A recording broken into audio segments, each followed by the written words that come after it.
fear-mongering, unjustified, proven wrong. We've got a week, we've got 2 weeks to write a good bill. The only way to pass a bad bill, keep the panic pressure on. Now, what has the Senate done to this bill? First, they added pork to it in the hope that that would buy off some votes. Second, they've created a double hostage situation.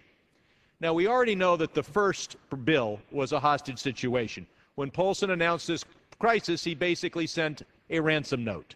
And that ransom note read, "We've got your 401k and you'll never see it alive again unless you send us $700 billion in unmarked bills."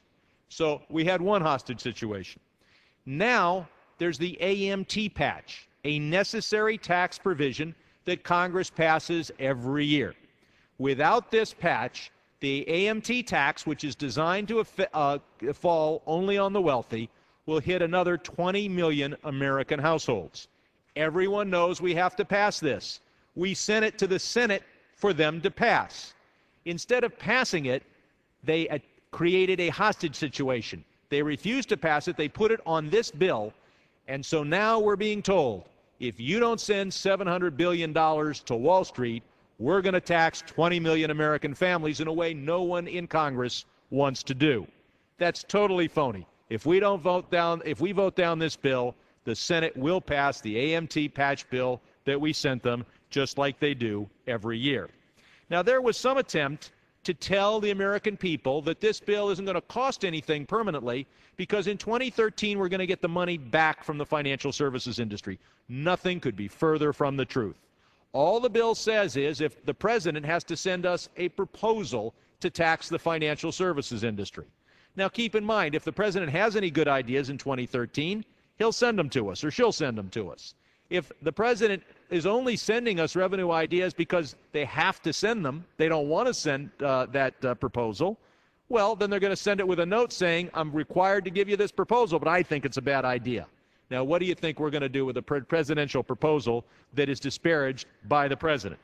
And furthermore, it would be absolutely impossible, and contrary to the intent of the bill, and contrary to the logic of the bill, contrary to the statutory provisions of the bill, to construct a tax that hit only those companies that got bailed out.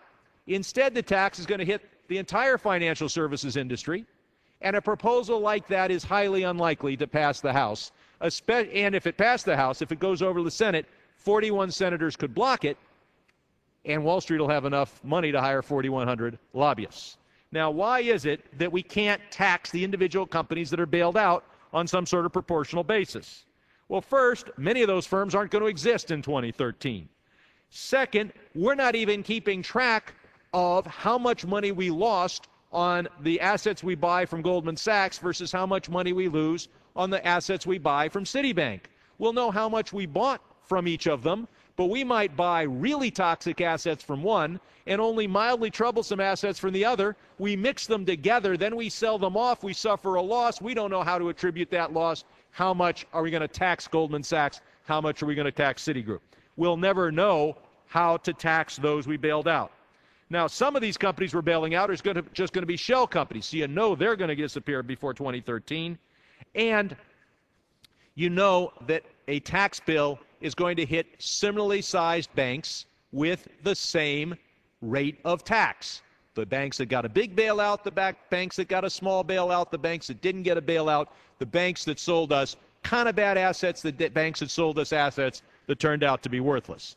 Such a controversial tax bill, submitted under duress by a president, is not going to pass this House, let alone pass the Senate, which can stop it with 41 votes. Wall Street gets their money now, and we get it back never. Now, as I said, hundreds of billions of dollars are going to be used to bail out foreign investors. That is why my amendment, which easily fixes that problem, has been rejected, because the White House demands that we bail out these foreign investors. That's what they want to do. That's what they promised the Saudi royal family. That's what they promised the Bank of China. Those promises will be honored with the tax money squeezed out of the American people. Now, they talk about executive compensation being controlled in this bill. some controls on some bonuses being given to some departing executives. Great. But they allow $1 million a month salaries. And if some executive says, well, you know, you wanted to pay me a good bonus on top of my $1 million a month salary, and now the bonus formula is being changed a little bit, the company can say, you know, you're right. We wanted to give you more money. We'll raise your $1 million a month salary to $2 million a month. Now, if that qualifies as limits on the executive compensation of companies that need and get a bailout under this bill, please explain to me how that is. The fact is, look, Bill Gates is running a great company. He doesn't need a bailout. I hope he gets paid a whole lot. But if your company's been run into the ground, if you need a bailout, if you're part of the reason for this panic situation, why do you need to pay over $1 million a year to any executive? That ought to be the limit. And, you know, frankly, it strikes me as a generous limit. Now, we're told that there's going to be oversight on this bill. There is a good Democratic-dominated board that's created. It is a critique board, not a control board. It is a board that will issue press releases and reports, but it cannot halt, it cannot reverse, it cannot delay any decision made by the Secretary of the Treasury, which brings up another thing. Why are we having Paulson run this thing? I thought he already had a job. Secretary of the Treasury ought to be a full-time job if we're in a period of unparalleled, sky-is-falling economic crisis. Furthermore, he's temporary. He's leaving Washington in January. Why doesn't this bill provide for an administrator selected in a bipartisan way with bipartisan support who's willing to stick around for 2 or 3 years? Because this is a Paulson-Bush power grab. Paulson doesn't want somebody else to do it. He wants to be up in Wall Street, handing out the money to the companies he likes, ignoring the phone calls from the firms he doesn't like. Now, I want to point out that if a member comes to this floor in the next few minutes, they can claim the next hour. Otherwise, this speech, for better or for worse, and all the pontificating in this floor will be over soon. So I hope members will come to the floor. We've got a lot to discuss. But the board is just a critique board. Paulson's power is undiminished, and we're having a part-time temporary employee run this because that's what Paulson really wants. Homeowners are not going to get any relief under this bill.